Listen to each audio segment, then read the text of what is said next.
Hey everyone! Today we're diving into how to talk about your family in Spanish. We'll use el verbo tener, to have, along with possessive adjectives like my, tu, su. This is super useful for talking about who your family members are and what they do. Let's kick things off with a scenario. Imagine you're introducing your family to someone new. Listen closely and repeat after the characters. Pronunciation is super important. We'll also touch on common mistakes that English speakers tend to make. Hola a todos. Welcome back. Let's quickly refresh our memories. We've already learned words like Podvid, it's still hobby, corsa, meaning running, dipigere, which is to paint, legere, to read, suonare, to play an instrument, desayunar, to have breakfast, trabajar, to work, and estudiar. to study. Great! Today, we'll be building on this foundation and using these verbs and nouns in some fun new sentences. Mi piacciono i miei hobby.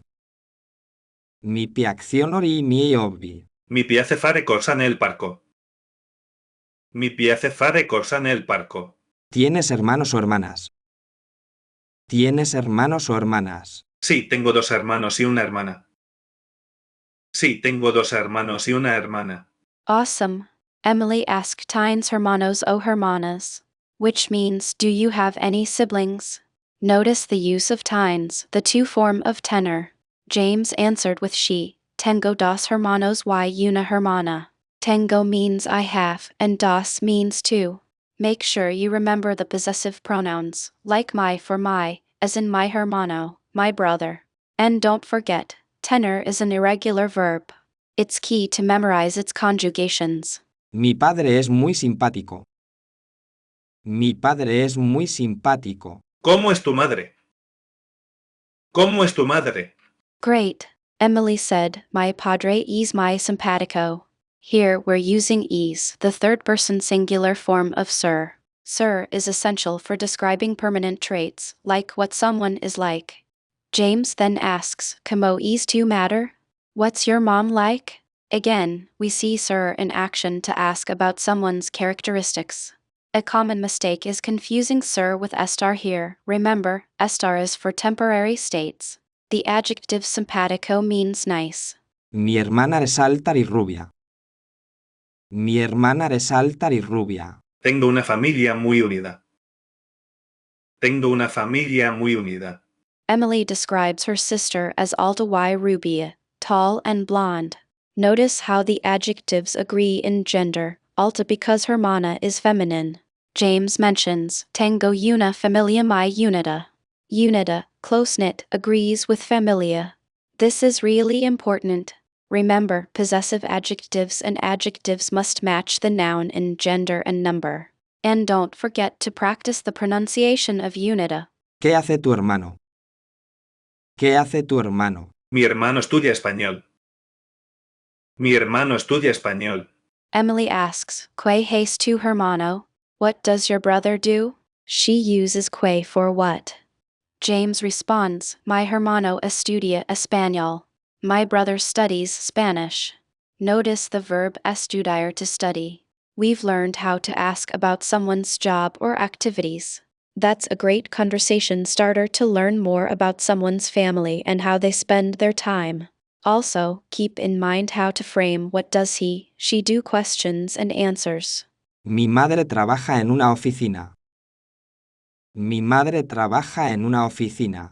Mi padre juega al fútbol. Mi padre juega al fútbol. Emily says, my madre trabaja en una oficina. My mom works in an office.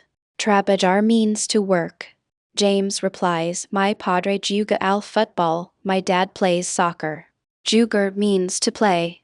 Think about adding these verbs to your vocabulary. A common mistake here is mixing up ser, estar, so remember trabaja should go with ser. Tengo una familia muy grande. Tengo una familia muy grande. Today, we'll broaden our family vocabulary beyond the basics. We'll introduce terms like abuelo grandfather, abuela grandmother, sobrino nephew, and sobrina niece.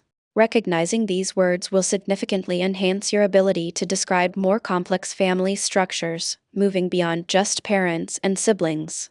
Learning these new words and their genders will add depth to your speaking abilities. Excellent question, Ana.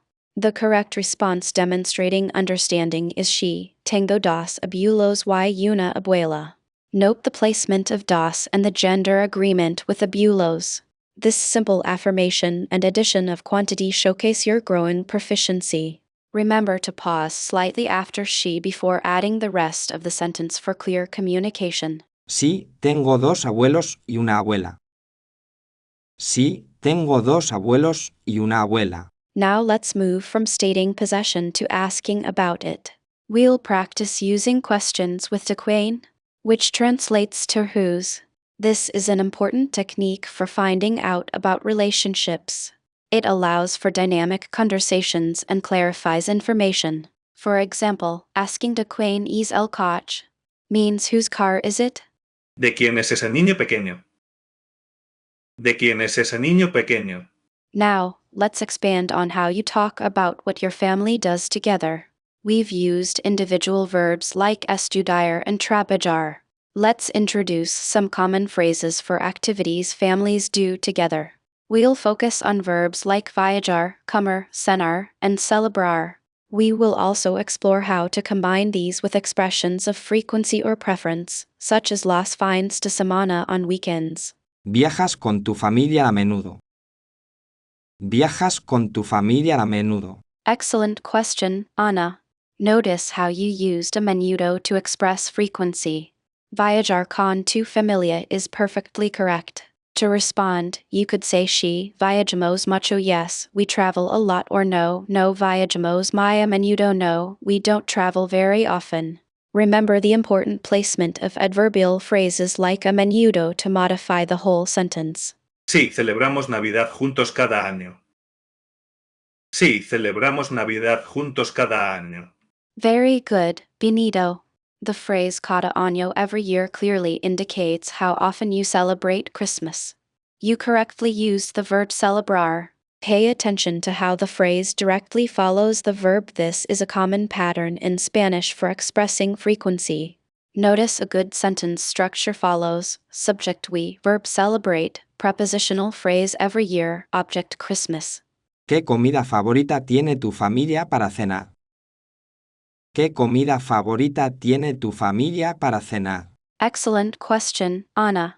You've combined vocabulary for food with the verb tener perfectly. The specific verb cenar, to have dinner, is very useful. Remember to respond with a food your family enjoys, such as mi familia tiene una comida favorita, la paella. My family's favorite food is paella. Notice how la paella is a specific noun. Always include the article la, el, un, una with it. Mi familia prefiere comer pizza los viernes. Mi familia prefiere comer pizza los viernes. Today we're expanding your family vocabulary by introducing the words for cousin primo male and prima female. Remember, gender agreement is key. If you're speaking about your male cousin, use my primo, but if it's a female cousin, you would say my prima. We'll then practice using these new words in conversation, clarifying family relationships further. ¿Tienes primos o primas en España? ¿Tienes primos o primas en España? Excellent question, Ana. Note how you've combined previously learned vocabulary with the new words for cousin. When answering, remember to pay attention to gender agreement. It's essential for correct usage. Practice using phrases like she, tengo un primo, or no, no tengo ninguna prima. No, no tengo ninguna prima, pero tengo dos primos. No, no tengo ninguna prima, pero tengo dos primos. Very good, Benito. Notice how you use ninguna to say you don't have any female cousins, a helpful negative structure. We will now focus on adding detail. Try using my primo vive and Madrid, my cousin lives in Madrid, to give more information. It's about showing where your family lives or telling more about them. ¿Dónde vive tu primo mayor? ¿Dónde vive tu primo mayor? Excellent question, Ana. Let's break it down. Dond means where. Additionally, mayor means older.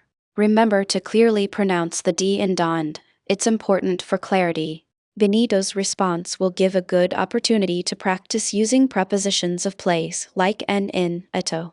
Mi primo mayor vive en Barcelona. Mi primo mayor vive en Barcelona. Perfect, Benito. Let's review the verb vivir, to live. Remember its conjugation is crucial. Saying my primo mayor vive en Barcelona demonstrates fluency with location and family. Pay attention to accents when you speak. Practice is an easy way to master tense and regions. Qué interesante. ¿Qué profesión tiene tu primo? Qué interesante. ¿Qué profesión tiene tu primo? Today, we'll be learning how to express age in Spanish. You'll need to use the verb tener followed by the number. For example, tengo 10 años means I am 10 years old. Remember that numbers in Spanish have different forms depending on whether they are masculine or feminine, so pay close attention to that. We'll practice with different ages shortly. ¿Cuántos años tiene tu madre? ¿Cuántos años tiene tu madre? Excellent question, Anna.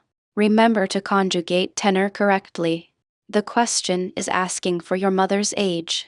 When giving an age, be sure to use the proper number form that agrees with the subject. Make sure you are comfortable with both masculine and feminine numeral forms as we work through more examples. Mi madre tiene 42 años. Mi madre tiene 42 años. Perfect, Benito. Notice how you correctly used QRN to Y DOS, combining QRN to 40 and DOS 2 with a Y and. It's important to remember that with compound numbers, you generally connect the numbers with Y and that the last number changes depending on whether it's masculine or feminine. Let's try another age now. ¿Tienes hermanos o hermanas menores? ¿Tienes hermanos o hermanas menores? That's a great question, Anna. You're using menores younger. In Spanish, questions often require inversion. You switch the subject and verb, although this is not always necessary. However, using an inverted question structure with tenor is totally appropriate here. Pay close attention to the question and answer structure. Sí, tengo una hermana menor que estudia en la universidad. Sí, tengo una hermana menor que estudia en la universidad. Excellent. You've successfully combined multiple ideas into one concise sentence. You affirmed you have a younger sister and provided the specific detail that she goes to university. Remember to always consider what information is relevant and how you can combine it naturally for clear communication. Let's move on to discussing more complex family situations. ¿Con quién vives tú en tu casa?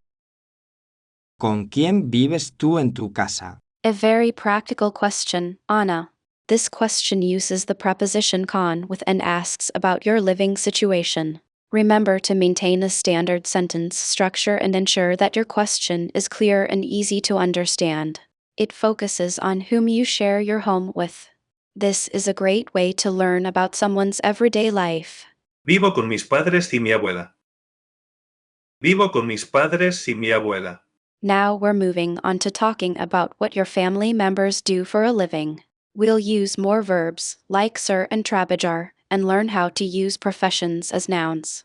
We'll also look at how adjectives can describe jobs, for example, un médico dedicado, a dedicated doctor. Pay attention to noun-adjective agreement. ¿Qué hace tu padre? ¿Qué hace tu padre? Excellent. That's a perfect question. Remember to conjugate the verb hacer correctly. He's asking what your father does, so the answer needs to be in the third person singular. Note the use of indirect object pronouns when reiterating questions. Mi padre es ingeniero. Mi padre es ingeniero. Very good. Now let's add a little more detail. We can use an adjective to describe your father. For example, you could say my padre es ingeniero, my trabajador, my father is a very hardworking engineer. Remember, adjectives usually come after the noun in Spanish. We're practicing descriptive language here. Y tu madre, Benito, es abogada. Y tu madre, Benito, es abogada. Observe Anna's questioning style, offering a suggestion and then asking a direct question. When answering negatively, remember to use no before the verb and include a reason if appropriate. This demonstrates understanding beyond simple yes, no responses, fostering more natural conversation. No, mi madre no es abogada. Es profesora de español. No, mi madre no es abogada.